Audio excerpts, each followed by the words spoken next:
This episode of Girl Influence Power is brought to you by Kollectin. Shop or run the world's tiniest boutiques with Kollectin.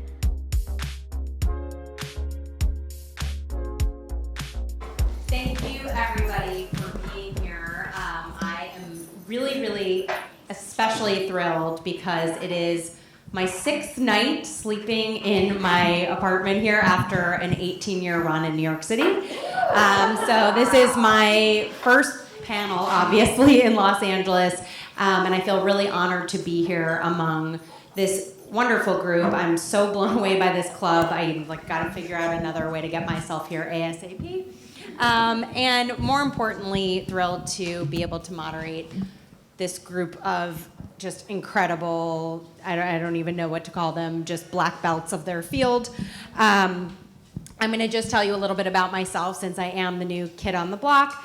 My name is Brooke Jaffe. I've had a fantastic, just fun journey through the fashion and retail landscape since graduating from college. I started as an editor, or on the editorial side of the magazine world. I was at Vogue magazine, then the accessories editor of InStyle magazine, and then most notably the fashion director of Bloomingdale's for 10 years, where I oversaw women's shoes, handbags, accessories, private label jewelry development, Aqua, which is the in-house brand of Bloomingdale's, which many people think is its own brand, but it's the private label. And then the fashion director of women's ready-to-wear.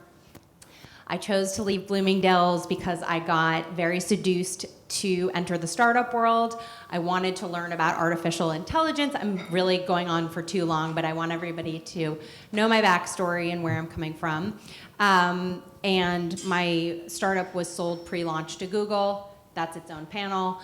And then I've, for the last year, been working for myself. Brooke Jaffe Style is a consulting company, but it's really a media company. And I have an on-air presence, mainly with the Today Show for the last year and a half, and then with E! News, which was part of what seduced me to make the move out west. Okay, so I am done. You will not know anything more about me. I am an O negative. No, I'm just kidding. So I want these women to introduce themselves because I cannot do justice to their fabulous. I'm Nadia, CEO and co-founder of Kollectin. I'm a bit of a serial entrepreneur. This is my second business. I also started another business when I was 22, straight from college, no work experience. And it's a private label fashion jewelry fulfillment business, which I create labels for probably pretty much every retail store, every retail chain store, department store, Macy's, Nordstrom's, most notably, I guess, Stitch Fix, FabFitFun. So I create a lot of their jewelry, private label jewelry. And then in the last 2 years, I started a fashion tech business. It's really just a mobile app for you to shop jewelry and shop jewelry by influencers and shop jewelry by designers. So, and that's pretty much who I am. Right. Yeah. Well, I'm Anja. I'm the founder and CEO of Happy Again Pet, and we develop supplements for dogs to have them live a better and healthier life based on my background in biotech engineering. And we recently partnered with Cesar Millan, the dog whisperer, and that's our influence part here. Hi, I'm Priscilla. So I grew up in Michigan and I went to school in Philadelphia. And after school, I actually worked in finance in New York at JP Morgan for a couple of years. And around 5 years ago, I decided to quit and start a skincare company called CocoKind. So we are a clean beauty brand that's based on superfoods. It's clean, conscious, accessible, and we're based in San Francisco where we make our products there. And I'm just so happy to be here today.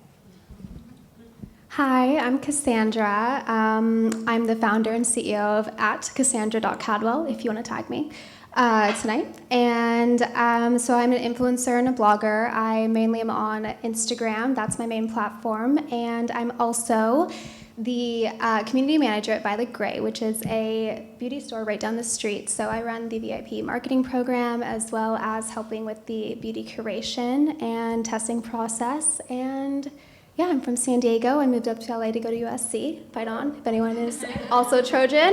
Yeah. And this is my first panel, so I'm very excited to be here.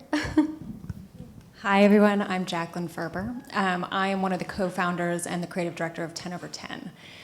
We are a conscious hand care company with actual service locations located in New York, in Texas, and in Los Angeles.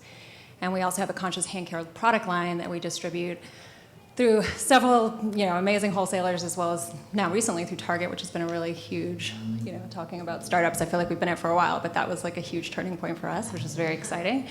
And I came from Parsons. I was in fashion. I worked in fashion for a long time, started consulting in beauty, and sort of fell into the nail and the polish category because my sister, who's one of the co-founders, called me up one day and asked if I would make some polish. So I took out a palette knife and came from a fine arts background, mixed a few colors, found a factory, just did my sort of dug in, and from there it just sort of organically grew to what it is today. So I'm thrilled that we started that when we did, when conscious beauty has become such an important conversation today. So we feel very fortunate. I feel very fortunate to be, on the forefront, especially in the nail category, and making those choices. Yeah. So these women are incredible. I just want to throw out that this should feel casual and friendly. If something strikes you while we're talking and you have the urge to raise your hand and be called on, we can make it happen. And I want this to be a dialogue. I just have to point out, Casandra, the brilliant way she said, tag me. Right away, letting you know, because she's the one on this panel with 40,000 Instagram followers. So the thing that brings us here today is this topic of influence and what it means to have influence. And I think we can all agree this is something that we're all thinking about. It's something I think about as I feel like I'm getting older. I want to know from each of you, what does having influence really mean? I guess I start. Just free-flowing, there's no order. All right, so influence for me is someone who has the power to move a crowd, move a following, make an impact because of who they are, the things they do, that people want to look up to you, want to mimic you, or want to be inspired by you. And I think influencers really is just just a role model in today's world, and just renamed as an influencer. Yeah, I think that's exactly the power that you have, or a brand or a group that has this influence to change things, to make things better, to get people to change what they do, and even the influence of a startup, especially. I feel like you get the big corporations to look what the change looks like, and if you prove the theory, it actually changes a lot. It can change the whole world because someone adapts your idea and you prove the concept. So I feel that that's the biggest power of the influence. Yeah. Are we going down the line? We don't. Just you don't. I wanted to break the cycle, so. Yeah. But yeah, I think it's exactly what you two said, and I think Changemaker, I think it's emotional connection to the people that you actually impact. That I think is kind of like the biggest thing when it comes to influencers, especially these days versus when it first started. To me, it means having that real emotional connection with whoever you're influencing. Yeah, I agree with that entirely. To me, it's sharing my human experience.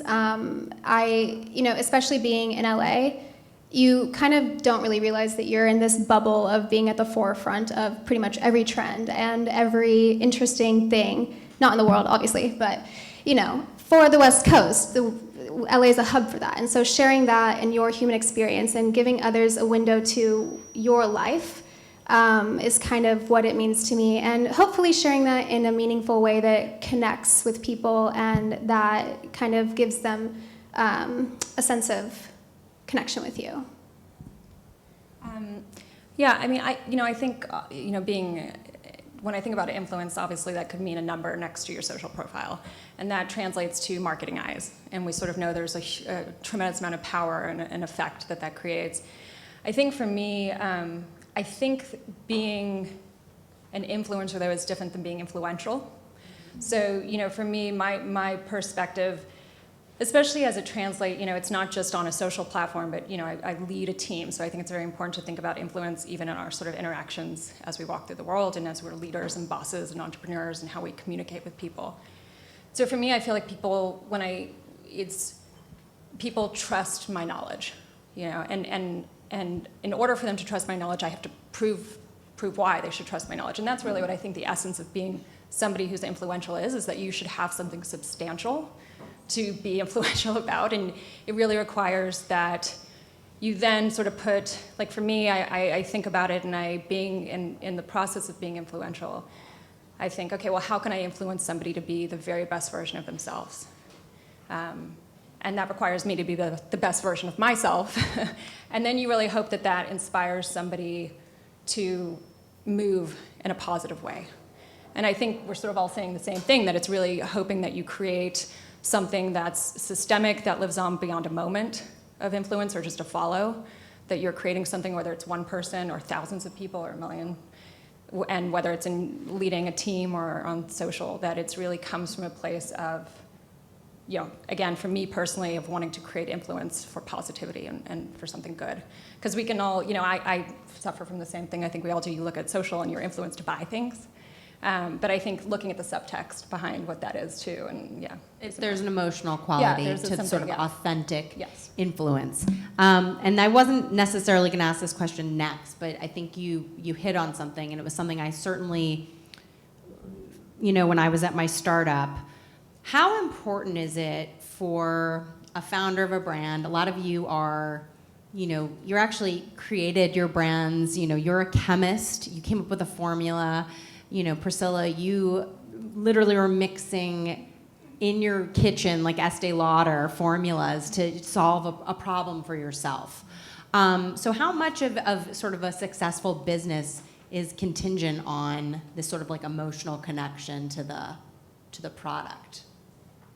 I mean, I'm sort of answering the question, but it's a little bit of a leading question. But do you feel that, is that what drives this every day? Okay, for me, definitely. I mean, I created the product for my dog because he couldn't skateboard anymore, which sounds not necessary, but that was his, it was his biggest passion. And if you see your dog like really suffering and sad, you need to fix the issue. And my background made it possible to fix it and help him. But I feel like with him, with the idea of helping him, I saw other dogs getting better and people calling me saying I changed their life because their dog could stand up and walk again and they could go to work. And that was like a bigger picture of that help, and that drives me every day, even if it's up and down in the business, it's not always positive. But then you get those messages from the clients and your customers, and then you realize that's my mission, that's what I want to do, and that's why I'm doing this every day. So I feel like it's really driving, makes it easy that way. You have to love what you do. If you're going to be an entrepreneur, if you're going to create a product, you have to create a product that people actually want. With Kollectin, it came out because I was working with my previous business, which I still have, and we do a lot of private label for large brands, large department stores, large clients. And then about maybe 5 years ago, a lot of influencers started to come to ask me, hey, can you create a label for me? You do it for Macy's, you do it for Nordstrom. And I'm like, really? Like, can you move that much product? But, the thing is, the industry is changing so fast. And then as you start to understand, as I start to understand the influencers' need, it amazes me, and wow, the incredible things influence can do.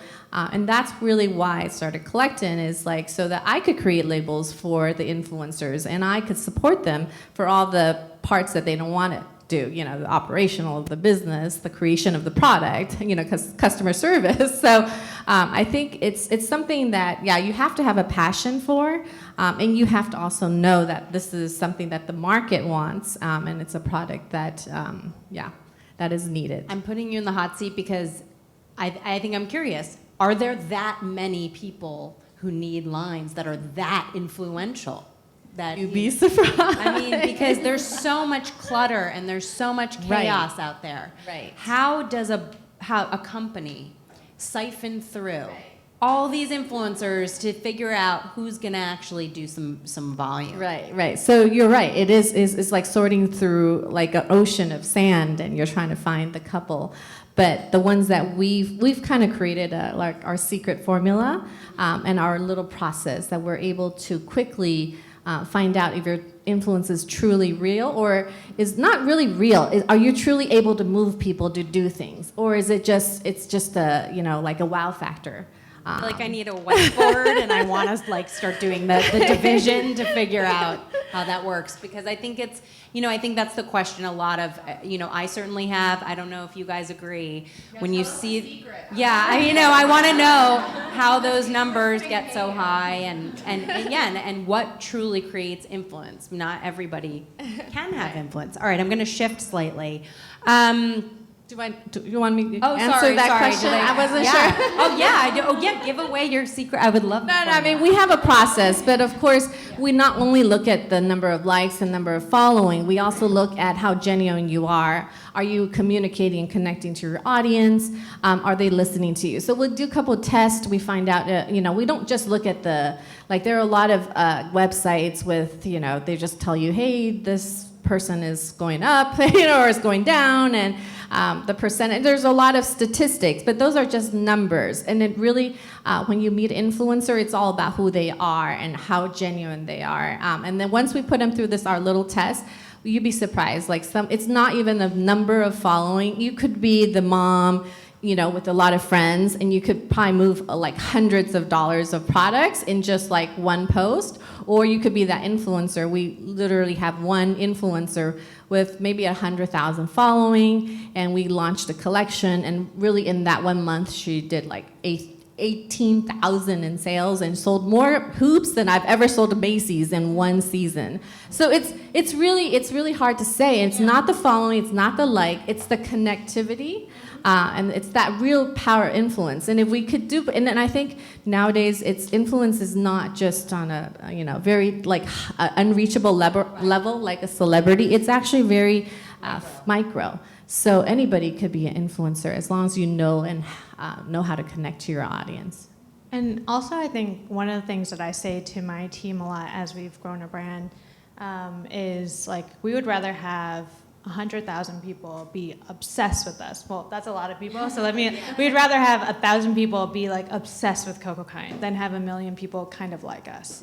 And I think the same thing goes for influencers too. It's like you would rather have someone who has 2,000 followers and people are just obsessed with her or him than have 1 million followers and just you don't know what the reasons are for following, or just kind of it's like lukewarm.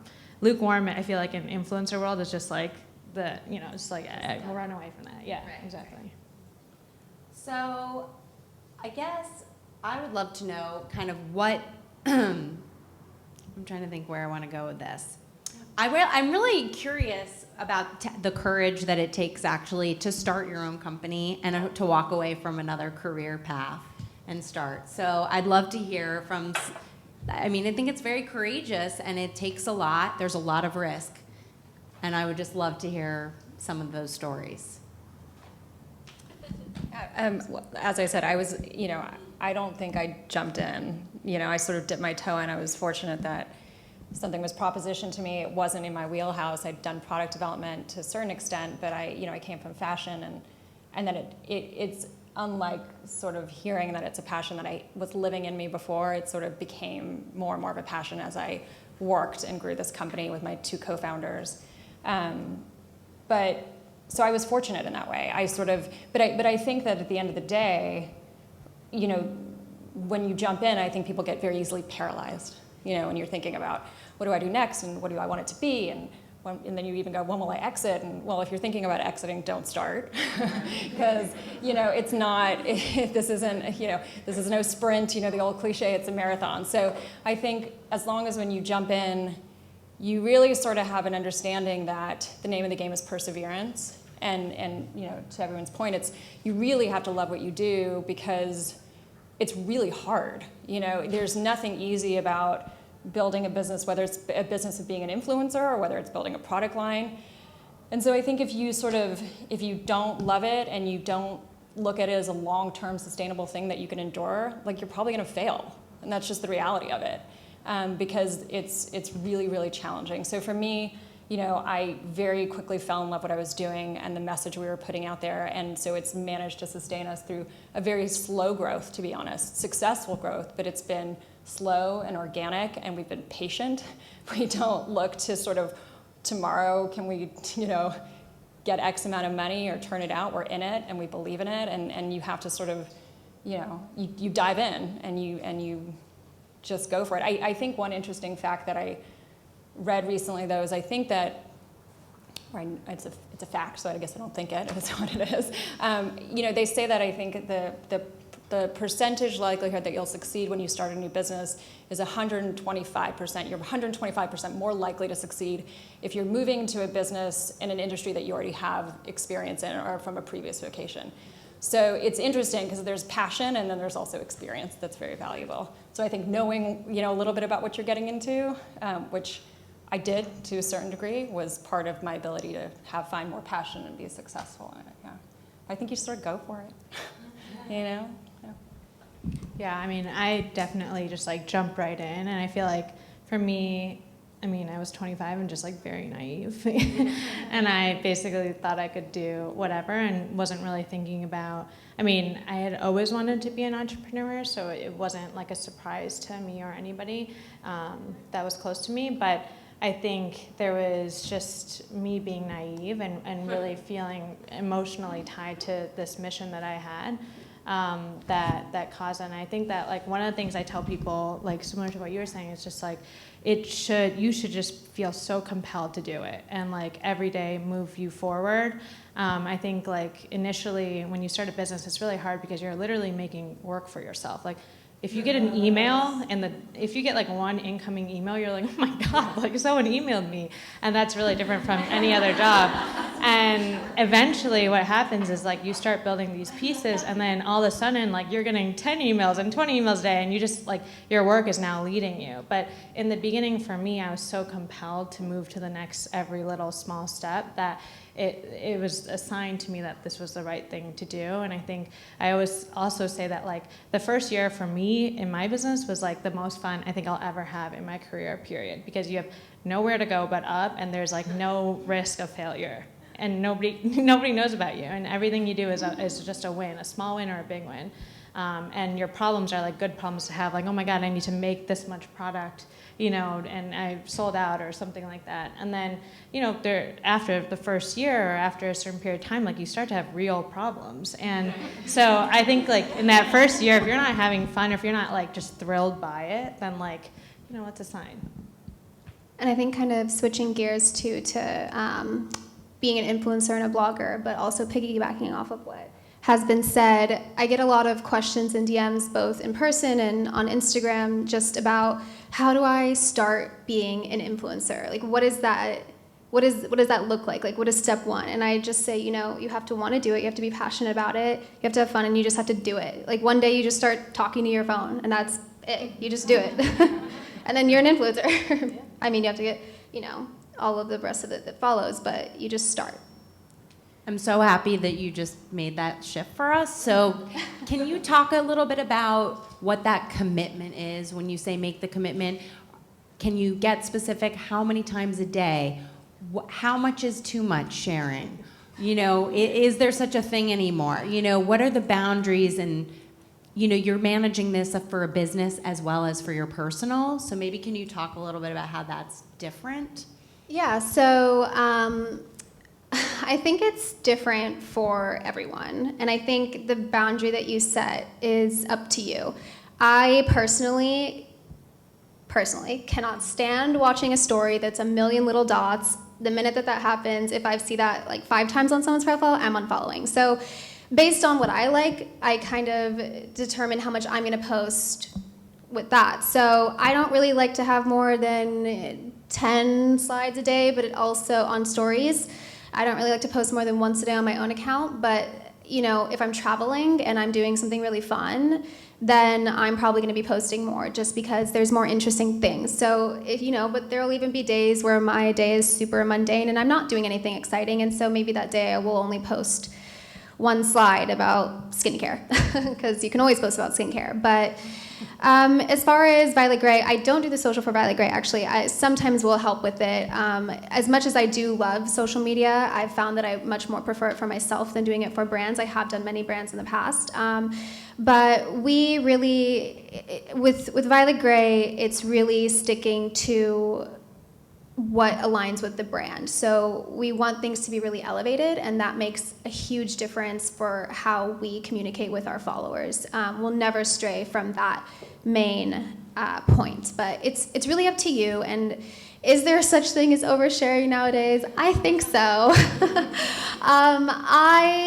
No matter what I'm posting, I just have one rule. I really try not to post extremely ubiquitous content. If I've seen it, 5, 6, 7 times before, then I'm not going to post it. I'm not going to post a plain wing with clouds outside because everybody knows what that looks like, and I don't need to show my followers that. So if I don't think that, if I wouldn't find it interesting, then I'm not going to post it. So I really want it to be of value to my followers. I want it to be either educational, entertaining, or just of interest to them. I've learned some tips from my digital marketing and social media team regarding posting and how much work it is, because we also work with a lot of influencers, and we get tips from from Instagram themselves. And I know you videos is the future. Yeah. And if you look at your discovery page on Instagram, the percentage of videos, TV, flats. So that's pretty much, just think about that as their algorithm or their formula, and just make that, if you're going to be an influencer, try to keep to that proportion on your posting. And you need to do a story every day. I hate to tell you this, but best if you have 6 little things on the story every day. Best if you have 1 hour of life on Instagram. I feel like I'm working for Instagram. But there are a lot of little tips from Instagram. Definitely, flats are great, but you can once a week is fine. But it's about the stories, it's about the videos, it's about the IGTV, and also because Instagram is pushing for IGTV, so they really want you to be on their live and putting content on IGTV. So if you want your following to go up on Instagram, kind of just try to play with the system. Sometimes it's about a formula. No, it's fast. I'm learning. I did not know about that. So I sometimes find it hard to organically feel inspired to post. There are days it feels easy and breezy, and there are days when I just can't do it. Again, this is not about me, but I think is the lesson here that even on those days when you authentically are listening to yourself and don't feel like you can do it, are you supposed to force yourself? Does that really help elevate? Because we're all trying to run brands, and I think that when you work for yourself, it's a very real fear that you will lose that influence. And so I don't want to slack. So my question is, do you force yourself? I mean, yeah. I mean, I think if I really wasn't in the mood to, I probably wouldn't, because I do try to be really authentic and organic with my followers. I mean, it's interesting because I think a really important thing is to stay relevant, and by staying relevant, you do need to stay top of mind. And the best way to stay top of mind is to constantly have content in front of your followers. But I think also if you want to become an influencer, it's probably something you're going to be passionate about. So you probably will find something to post about every day. I mean, even if you're just sitting at home all day, every day, I could blog about, I'm still going to do my skincare that day, or, my hair routine. So I think no matter what, there's something you could find, and if you are doing it, it's something you're probably passionate about. But if you don't post one day because you're having a horrible day or you're just not in a good place in life, I mean, if you want to post about that, great. That's really gonna connect you with your followers. But if you really are not in the headspace, take a step away from Instagram. That's fine too. People take social media breaks and then they come back, and maybe you need to recenter and determine what your content's gonna be. But you don't absolutely have to post every single day. I mean, nobody should feel like that about social media. I think that maybe if you do feel that way, then it could be a negative relationship with it. But you can always take that step away and come back with really strong content. It doesn't mean that your brand's gonna dissolve in a day. I also think if it's not you as an individual are not the brand and you have a product, then you're leveraging other content, right? So maybe you're not in the mood, but hopefully you have an audience that loves your product still and are loyalists and are still generating some content for you, and you can use that as much as, and you should, because really that's the influence, right? Is other people who love your product, who are advocates for it, and that's really what you're trying to continue to, create. I think there's a question in the back. Yes, in the back. So, with us being a startup company, I work with a lot of small startup companies, and when you're a business owner and you're starting a new brand, you're wearing many hats. So one of the hats that you have to face is obviously marketing, and then you come to the world of influencers and social media, and when you see the costs that are associated with it, especially on trying to keep up with other brands and competitors and just trying to make your brand relevant as well as trying to run your business and not having a huge budget. I've just seen so many different costs for posting and for engaging, and it's just so overwhelming to a startup company where they don't have a huge marketing budget. So what is your advice for that, and how do you can't just spend all your money on an influencer. Like, it's just impossible. You can't support your business that way. So what is your advice for that? So yeah, I feel like I can talk a lot about that, being a bootstrapped clean beauty company that pretty much grew our account at least to 100,000 followers without spending a dime. And I think that's the beauty about social media, is that like 10 years ago, you couldn't start a beauty company and get to critical mass without having to pay all these ads and like paper ads and TV ads and all these things. And nowadays with social media, it's about connecting. Like, I ran our social media until we got to that point, and I'm still super involved. But to me, it was about like every single person. I think especially when you run an e-commerce company or really any brand, you realize that like every single person is one customer is one person, and it actually takes a lot to get to critical mass. Like, you literally have to connect with like person by person. And you don't just like start a brand and you have customers. It's singular, connecting with one person at a time. And that is what social media is really good at, because you can do that. You just have to kind of understand like, what is your message? How are you connecting with people?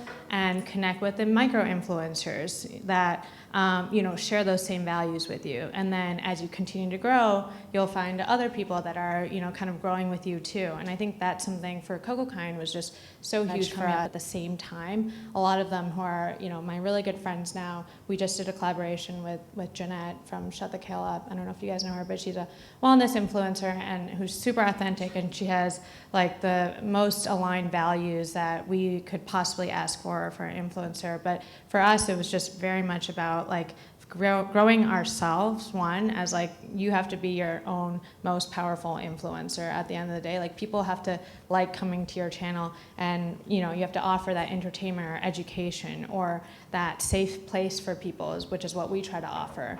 And then finding the people that you can align yourself with that are maybe growing too in their respective brands, whether they're influencers or companies, and supporting each other. So I'm just such a huge proponent that nowadays, like, spending a dime you don't have to spend a dime to get followers, and a lot of times money is a curse of building an authentic community, because you will have these brands that will automatically spend a ton of money, whether it's on followers or ads or whatever, and they have very little engagement. And at the end of the day, what's the point then? So, I think it's like whether or not you're growing at, a really fast pace or a slow pace, like the most important thing is like the quality of the connection that you have with your followers at the end of the day. I love, like, everything you said is just so on point. And as a former retail fashion director, customer acquisition, it's just, there's so much care and there's so much about that personal connection. So this is really just the new era of all of that. Let's see where I want to take this from here. I mean, I would love to hear, kind of what the biggest regret, mistake in your business has been so far, and sort of what the biggest wins are, or how you measure those wins. Like, how do you feel is, your company is successful? How do you measure that? That's a lot of questions. Well, let's start with the last one. How do you measure success for Kollectin? At the end of the day, success really is just how you feel about where you are in your life, in your business, in your, wherever you are. For me, it's simple. When I don't have to worry about it growing and it's just going on its own, that's in a company sense, that's kind of a successful feeling to have when you don't have to keep thinking about how do I make it grow, how do I make it grow. It's very organic. The best part in a company is, of course, if you don't have to worry about money. And that's what I say. Like when I built my first business, it's like for years you're just chasing money because you want the business, you want the customers, so you're always chasing the money.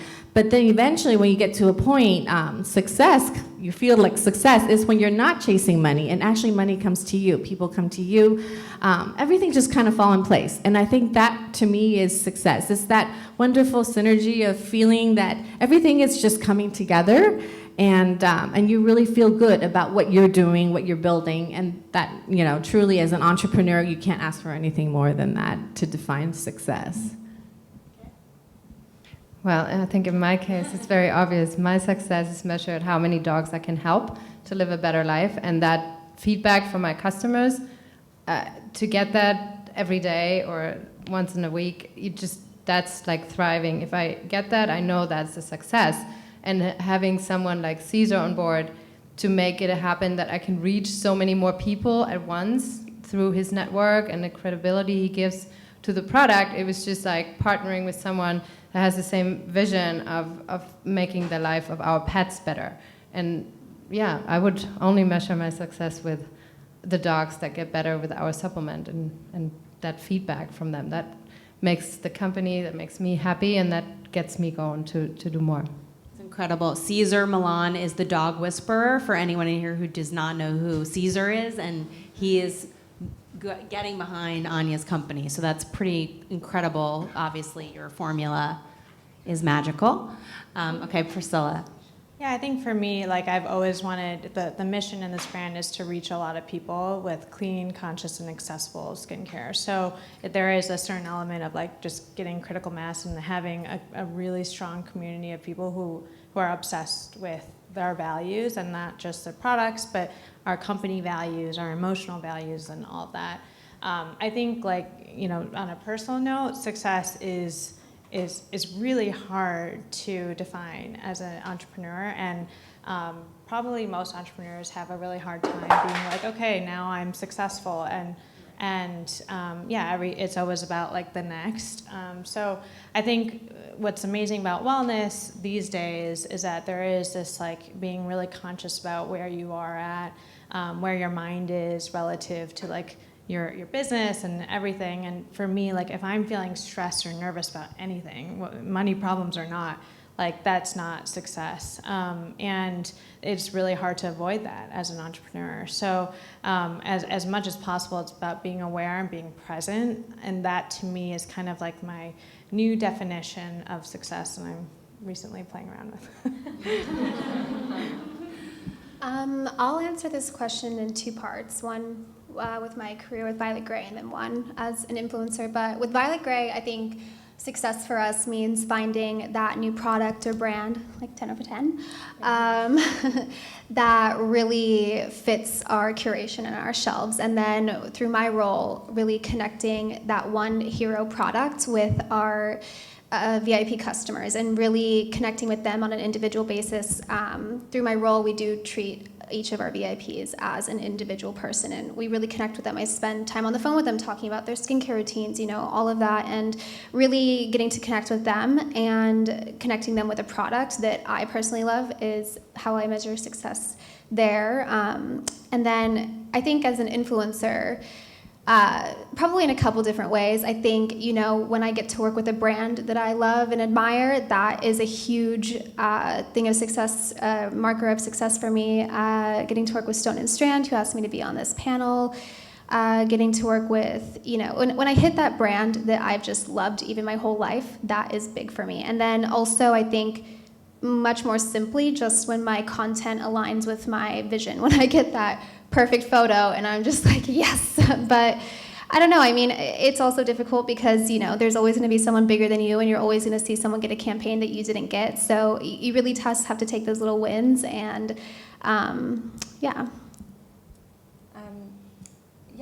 I think when I think about success for our brand, I reflect back to the days where I was like sitting in my dining room, like packing out every single nail polish, and like my husband taking a photo of me being like, look, I'm packing our first order. And, and so when I can sort of reflect back, I feel super successful. I think sometimes, and that's not from a monetary standpoint, I just feel like, wow, we've accomplished a lot. And it's really hard to build a brand. I think Target was a massive success for us, obviously. But it's interesting because with that success actually came a tremendous amount of anxiety and a lot of hair loss and sleepless nights and cold sweats and all that other good stuff to make sure we made a delivery against purchase orders that didn't even exist yet until after you deliver goods, which is crazy, but super exciting to be a part of.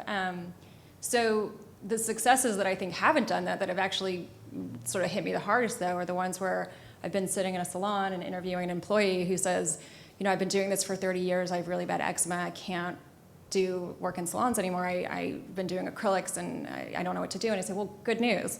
We don't do acrylics and we don't do gels, and we're a non-toxic nail salon.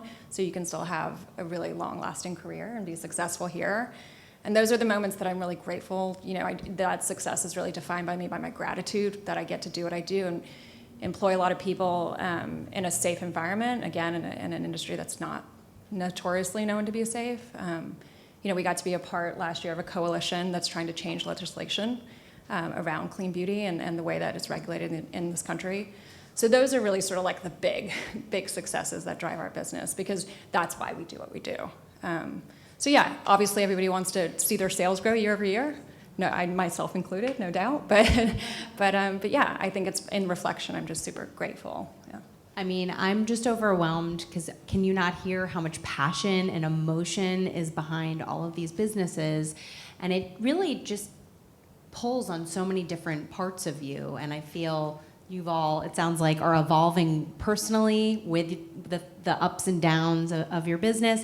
I think very quickly, because we don't have so much time, and I know I'm asking bundles of questions because I'm getting excited, and I want to learn so much from you. But I want to know one quick thing you do for yourself to just, what's your ritual to balance, if I hate that word, because I don't know that there's such a thing, but to create some sanity in a very, it's chaotic, it's hectic, and as we can see, it's emotional being an entrepreneur or being a founder of a business. Well, first of all, you have to take care of your health. So my healthy routine of the day, I'm a big proponent of spirulina, raw ones, not the powder ones, because it boosts immunity, and I really can't be sick. So, and I have a young child, so I'm like, no, I cannot be sick. I have to be working not all the time, but a lot of the time. So that really helps me. I have a really silly one that every morning I would wake up, I would do like half a cup of warm water with a half a lemon. So it actually detoxify everything. So it's really alkaline. So that was before all the alkaline water. That was the way to alkaline your body, was through the lemon water. But really, this big tip I got from a CEO coach. She was telling me that one of the secrets of a lot of paramedics when they go into a situation where it's very intense, what they do is they deep breathe for like 5 seconds. So 1, 2, 3, 4, 5. Hold for 5 seconds and then let out the air for 5 seconds and then do that 5 times. So that really works. That actually really settles you down. So I do that before the panel. I do it, when I go into a very intense meeting. I do it actually quite a bit. Yeah, just whenever I'm nervous and I really need to calm my nerves, I think that takes out the stress in a lot of the situations. So spirulina, lemon water, breathing. Wow. Well, I have a daughter too, and I feel like that 1 hour a day of me time even if it's at 6 a.m. in the morning, I need that workout. I do like run or bar, whatever it is, every 5 times a week, Monday to Friday. I need that 1 hour, and I put it in wherever I can, and that just gives me that time for me where I think through the day, whatever happens, and come up with ideas. And yes, I do supplements a lot and smoothies and stuff after that, but that 1 hour, that's like holy. That I need that once a day, and that gives me the energy that I'm okay with a whole day of work till the evening and whatever comes. So I'm going to be really, really, really honest here and just like share something that's very on brand for CocoKind, but for me, it's reality TV. And I pretty much like, I need to basically like I'm right there with you, by the way. And yeah, I'm an introvert, and like I spend all my day talking to people. And when I come home, my fiance and I will do something, and then it doesn't matter if it's like 2 hours or 20 minutes or whatever it is, but I need some reality TV where I can just Show of choice. I can't choose. I mean, okay, so like I'm a huge Bravo fan. You know, I don't discriminate against the Kardashians or The Bachelor or Bachelor in Paradise. So it's really all very influential shows. Yeah, don't tell anyone. Love it. That's amazing. So many things. I mean, ashwagandha. I'm a huge believer in adaptogens. So you'll probably find me drinking like a lot of powders every day. Red wine, always. I also like weirdly love to just sing to calm myself down, just to myself. Doing my skincare routine. I spend so much time in the bathroom. My roommates think that I have a problem, but it's just being alone with myself, just like kind of focusing on the ingredients. And, you know, I spend a lot of time trying new brands. It's part of my job, but being able to just put my mind on something else I love to do. And yeah, also I just discovered infrared too. My friend Pacetta's here. She has a great place. So the sauna relaxes you like crazy. So that's a new thing too. Yeah. I'm not as sophisticated in this way. The things in that I've sort of rolled it back into like my childhood a little bit. I try and do things that I did when I was really young that sort of just lit me up. So I'll go salsa dancing because I love to dance and nobody knows me there, so it's great.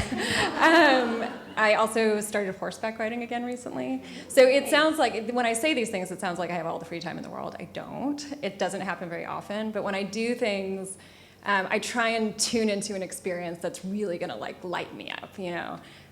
So I'll find one Saturday every couple months, and I'll this amazing woman, and I go out and I ride on this trail, and I'm outside in nature, and we're in our heads so much that sort of these types of activities, which are usually sort of physical for me, which obviously I need to get a lot of energy out, and I work out a lot, but they just feel free. So I try and do things that. Just feel sort of connect you to your child self. Maybe? Sort of, yeah. I think as we get older and we're in business and we're influencers and we're doing these things, you sort of start to, you don't even mean to. You sort of mold yourself and you think, okay, well, what should I wear? And you start thinking about these things and everything you say and do. And so when you're doing things that are sort of out of your normal world, you sort of like all of that breaks down and you just be. And it's fun, like when you're a kid. Yeah, I think as we get older, we become defined by our jobs and by different roles that we play in our life. So it's nice to reconnect with, your camp self when you were a child and you got to do all these different wonderful things. I think they're telling me that I don't have much more time. I'm sure, we'll be here, talking. We can take questions. I feel compelled to say my Instagram handle, which is @BrookeJaffeStyle. Please follow me. I'm begging for followers. I am not anywhere near that. I am like dying to break that 10K number. Like somebody please make it happen in Los Angeles. But this has been an absolute blast, and if anything else that anybody has to say or wants to say, we could have honestly, this is like a manifesto of questions. We barely scratched the surface, but this was a lot of fun. And yes, let's take some questions. You in the front. Hi, so my question is like not everyone can be an influencer in terms of being like that creative or even have the bandwidth. Completely respect them. But in terms of like maybe figuring out, like hacking, how you figured out with like the labels, I guess kind of like the being of a service, almost like a SaaS type of model. Like what goes into like creating a business more so when you're servicing an influencer, because that could have just as much money, quite frankly, and value. What does that look like? Or do you have any like hot takes on what you might think that the market might be currently demanding?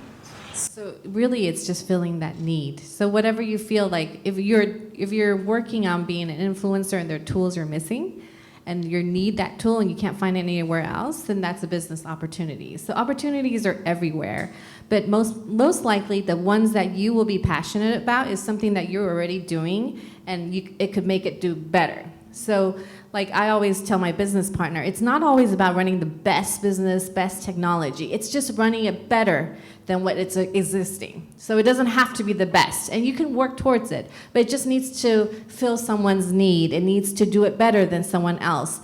Just a little better, little steps, and it's really all around you, the opportunities to do business. It's just, you just have to kind of see it from a different perspective. Like what is that need that you are never filled, that you need, and then probably someone else will need it too. So it's as simple as that. Can I give you an idea? So I have a couple influencer friends, and first of all, it's like you always want to ask what the pain points are for any influencers, and that will be, get you on that path. But if you've ever had to take pictures for an influencer before, it's very painful, and you're kind of like, just taking like 300 pics, and they're all the same to you. And I mean, and I work in a creative industry, and it's like for me still, I'm just like, oh my god.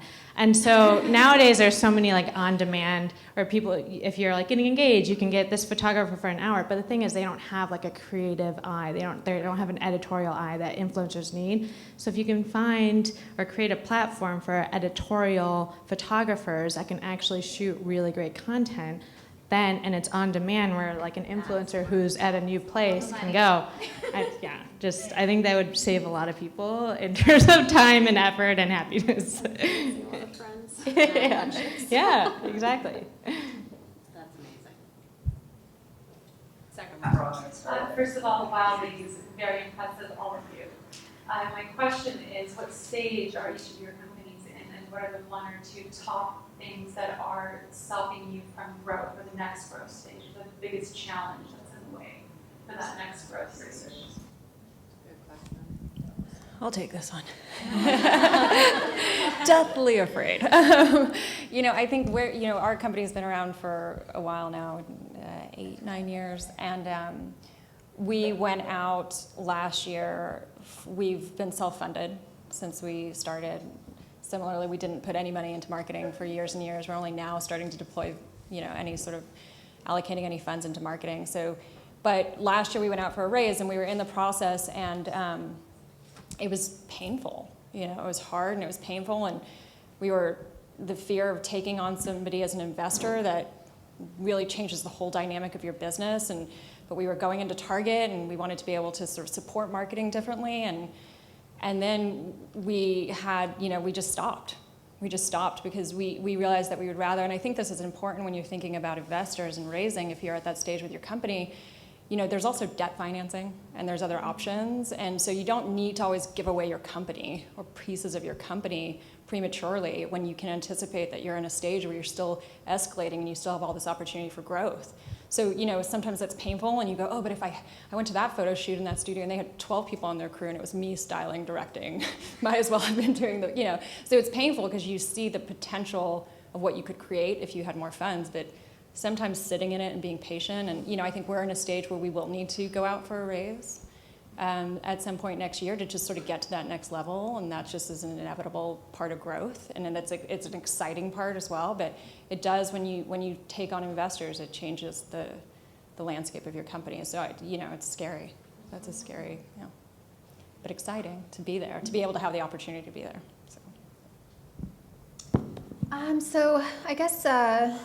As an influencer, my platform is kind of at a point where I've been growing it since 2014. It's something that I've always done. I've done it full-time, part-time, and now it's kind of just aligns with what I do professionally. But I think it's kind of at a point where I have finally there was a time, and it did actually contribute a lot to my growth, where I was so focused on what is the current trend, what should my content look like to get more followers. It was all about getting more followers, and that was just entirely how my mind worked. It wasn't like, what clothes do I like, what this do I like. It was just like, what is going to get the most followers, and it just always functioned that way. But now I'm kind of at a turning point where I care more about my content being authentic to myself, and less about constantly gaining followers, which maybe isn't the smartest thing for growth, but it's kind of a nice turning point for me to really re-engage with my followers in a way that's more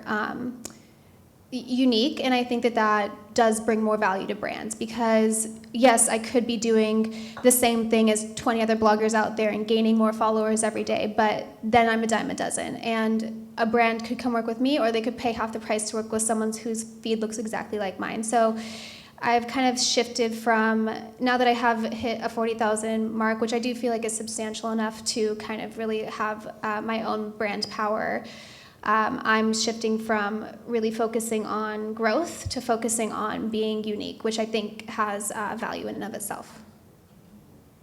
I think for me, it's kind of hard to define like where exactly we are. I mean, just because I never started the company to exit or anything like that, but certainly like we've been in business for 4.5 years, and we've done like very well in terms of growing quickly. I think like our goal is to have direct-to-consumer be the majority of our business, while also being like we're currently national at Target, at Whole Foods, at like Urban Outfitters and stores like that.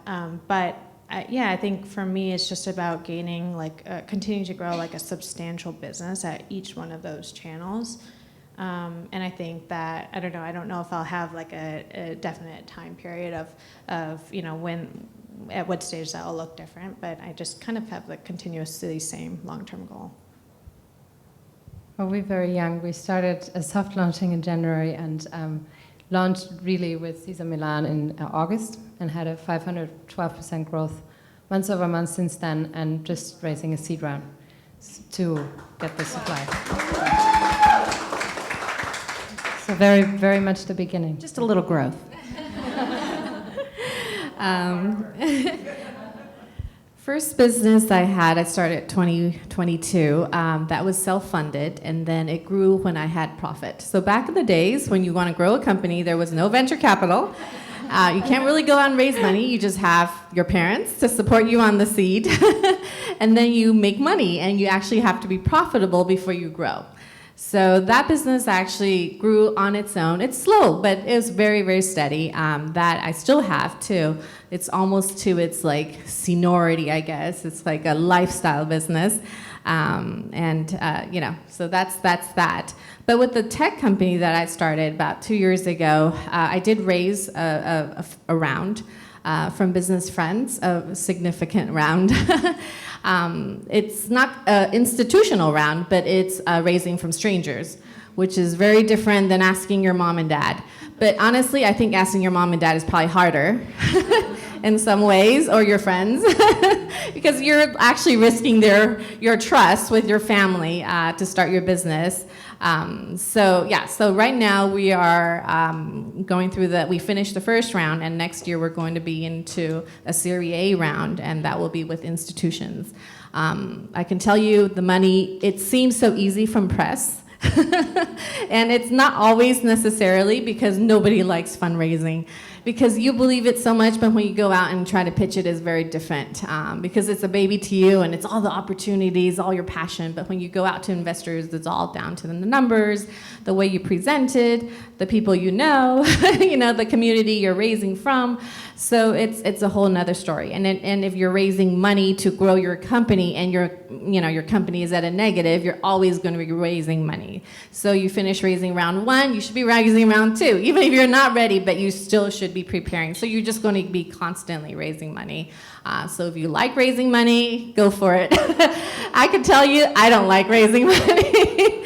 It's really hard because I come from entrepreneurship where I grow my business from my profits. So asking someone else to believe in me and to give me money and just go, hey, it's really going to be really, really big, it's really hard, no matter how you put it. Yeah. But I think be prepared, as we discussed, if you were raising money and someone gives you money, they're also now your business partner. So those are, some... I think, to your point there, like in the raise, what I found fascinating is I would come across these companies that didn't have any history and were able to raise money at inception based on the passion and the idea.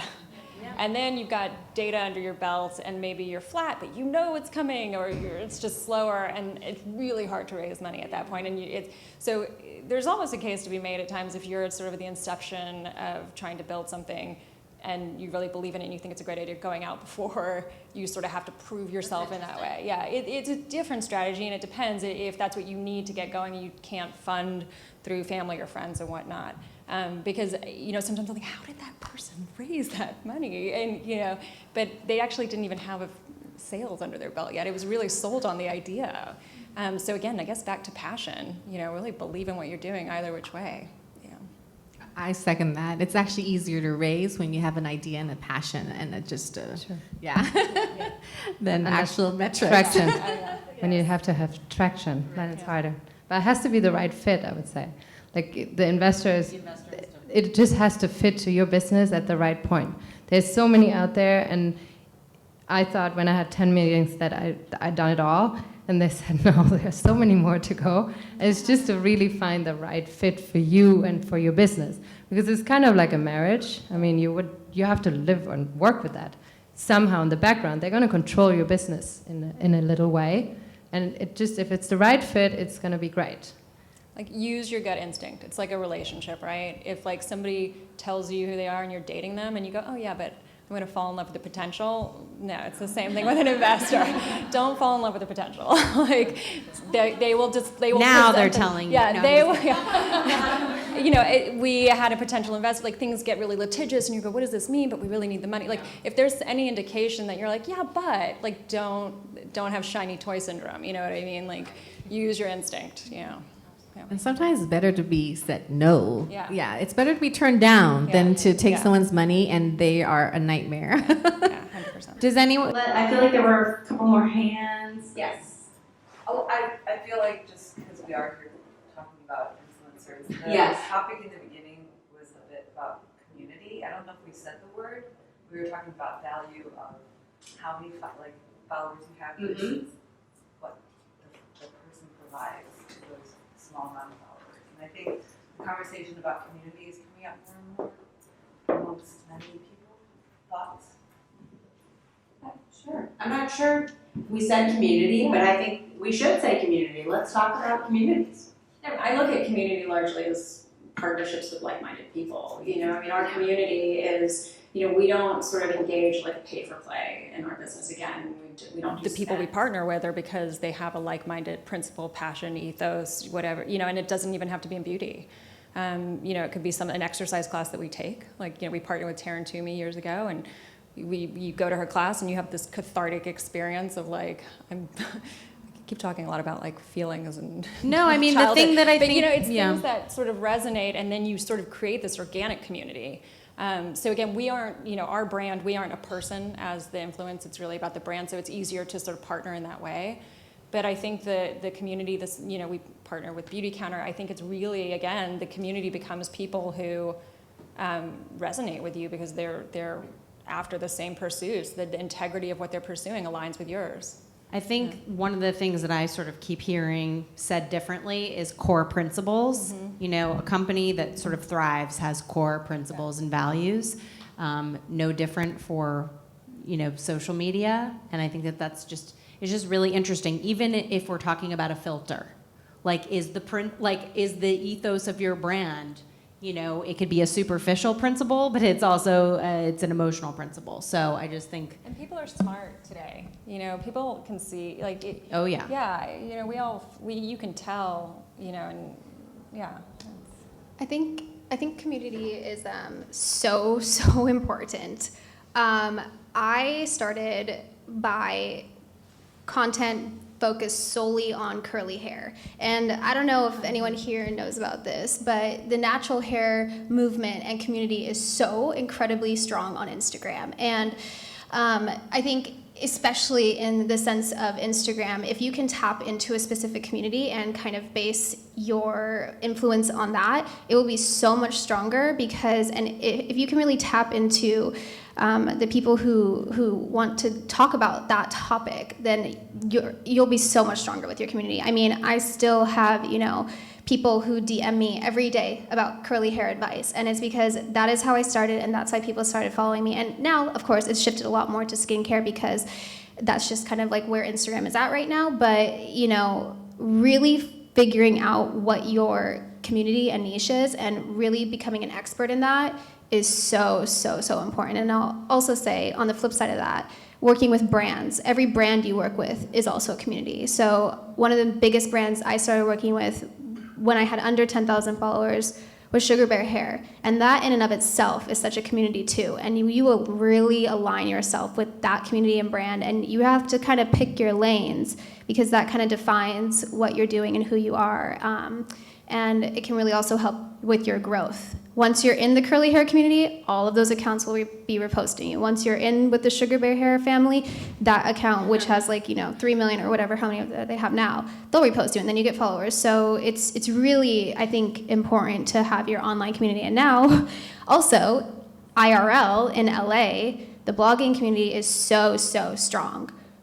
Everyone knows each other. And I think whether you're a brand or an individual, it's important to be a part of that because everyone knows each other. Like, I know every single blogger in this town, and we talk about brands and we talk about everything, and everyone knows what's going on. So it's really, really important to kind of have that if it's, especially just Instagram is something that you want to do. Wow. Can I add to You're going to have to tell me what IRL is after this. In real life, like this. No, this is I IRL. mean, I've been here for 5 days. Nobody told me. Again, there's a lot I'm digesting right now. Okay, I'm clearly the last to know. Are there any more questions? Yes. I do have a question. Yes. So I call beauty the beast when it comes to social media and influencing because it takes all the space. And obviously, like the platform you guys are here have so much rich information and dynamic into your business. It's not about just the beauty of the brand, For startups like myself who are focused on financial security and also focused on meaningful impact, and you all have talked about how you jumped into your careers or your businesses because of meaning and passion. How do you filter through that noise to bring that message, and how much of that message can you maintain in that crowd of BBC? Yeah, I mean, so I think that ultimately it's about, for us at least, like beauty is maybe the beast on social media, but there's also a million beauty brands. So for us, like the power of community, the power of messaging and values is, like our consumers consume more than just our products. So no matter what your business is or what you're trying to get out there, it's about that mission and the emotional values, because you can connect with anybody on emotional values. What you can't connect on is like necessarily like this product for everybody may not connect specifically, but so that's what I would bring it back. If it's like something that you're so passionate about, the impact that you're making, which is amazing, then putting that on the forefront of your social media presence and the work that you're doing there is probably what's going to connect with people the most digitally, when it's not like a traditional traditional CPG good that's out there. But yeah, I think the emotional values is something that has totally built CocoKind, and that we feel really grateful for, and we continuously we improve our values by listening to our community. We give them a place to be really safe, to feel accepted, to feel really great, and to listen to each other and support each other. And that has been the, I would say, the sole driver of our brand. Great. Yep. I think maybe I don't know how much more, I don't know. I feel like we could go on and on. Yes. Okay, so as an individual behind a brand, or as a company behind a brand, I guess as an individual behind a brand, because you probably have many passions. Do you think in 2019 you can bring different passions into your IG platform or whatever you're using and grow it that way, or do you feel like you have to focus on two things, or like that kind of thing? And then as corporations, and I feel like I just talked to someone from Bank of America, it was a year ago now, but corporations are starting to have to speak up politically and on social, what they're going to accept and where they stand in terms of social movements. And are you guys feeling like you are there, you're going that direction, you do speak up, or do you just kind of think that would hurt my brand too much? I'm just curious where you guys stand on those things. As an individual, and your passions, I do advise that you try to focus mainly on 3 topics. So like for me, it's curly hair, skincare, fashion. Well, curly hair and skincare are both beauty, but then also there's travel. So I guess it's like 3. One is divided into 2, but I think it's just a little bit easier for people to digest. If of course, you're really going to be talking about your whole life. I talk a lot about nutrition when it's beauty focused, and all of that. So, when you're really starting, you want to have a main focus, because then brands can kind of understand what is this person's angle, what are they doing. But, I think if you're looking at 3 main things, then you're probably doing okay. As far as a brand, with Violet Grey, we do align with politics. We're very women focused, and that is a huge thing for us. We love having women founders. It's a really big focus for us, in addition to aligning with the I Am a Voter campaign, which I think is aligned with Allbright as well, I'm not sure. But yeah, I think it's important nowadays to kind of talk about that stuff, and I'm huge with environment stuff and environmental lists, so I post about that a lot on my own personal brand, and I think it's just, you'll lose followers, but if it's important to you, then that's who you are. Yeah, I agree. I think for us too, our brand is based on like clean and conscious beauty for all. So to the extent that there's anything going on in the world that would harm or promote that for all messaging, we're probably going to have a stance there. We're not going to alienate people just based on their political belief, just because like black and white like that. But we want to be a very inclusive brand. One thing that I like is really important to us is like, especially around like June or Gay Pride Parade and things like that, like a lot of companies will come out with like a rainbow t-shirt, a rainbow label, rainbow this. And that was something that our company this year, we talked about internally, and we basically decided not to do that because it seemed like it was a little bit inappropriate to just like whimsically come out with something like that, especially on that weekend. And we had these team hats that were actually rainbow that someone had designed on our team, and when we wear them on Instagram, people will be like obsessed with them. But we decided we're going to do that at a different time, where it's not just like you're seeing rainbows everywhere and we're just going to jump on that bandwagon, because although it really is authentic to us, we don't want it to seem like this is a marketing strategy for us. So we always try to figure out like what's the most authentic to us. Well, we don't have much politics in the dog world, but we do. But we do partner with a lot of shelters and support them because we want to help. So that is aligning us with point of view. Like we support a lot of shelters that have the same vision as us to save dogs from euthanizing and finding the best home for them and making the life for them better. So that's more our politics will be the right charity and nonprofits we align with. Right. So like as a company, like we set a culture where we care. So because that is our culture, then that's kind of, we take a stand on things that has to do with things we care about. So at Kollectin, we care a lot about women, empowering women, letting them create their own virtual store on a platform. So anything that we felt was, empowering to women, entrepreneurship, caring about women, then we take a stand. And it really, really comes from the person. It comes from me because I truly believe that I want to build a company that cares. And then from there, you hire people that you build a culture for that company, and it's really around what you believe. And then that way that whole culture will go out and really be your, your loudspeaker to really tell everybody like, hey, we're a company this way, and then that's really how you, take a stand is in what you believe is in all the people who will, like, it's not just me posting social media, it's my team and what they choose, and I don't have to look over what they, decide to take a stand on. So it's important, once you create the culture, you take a stand on what you believe in, and it will just kind of spread. Yeah. So again, it feels like everything just goes back to those core principles and about values. And if I'm taking anything away from this, I think it's so heartwarming to know that this is what's driving an entity that I think we could all admit out loud potentially struggle with at times, this whole idea of social influence. Or I'll admit it for myself. I think, it's something that's sometimes hard to wrap your arms around, but it really feels like it's being used as an extension of something so meaningful for all of you. So I don't know if there's anything else we want to round out this discussion, or we can just sort of mingle about and say good night to all, and, please follow all of these incredible women and their journeys. Thank you so much.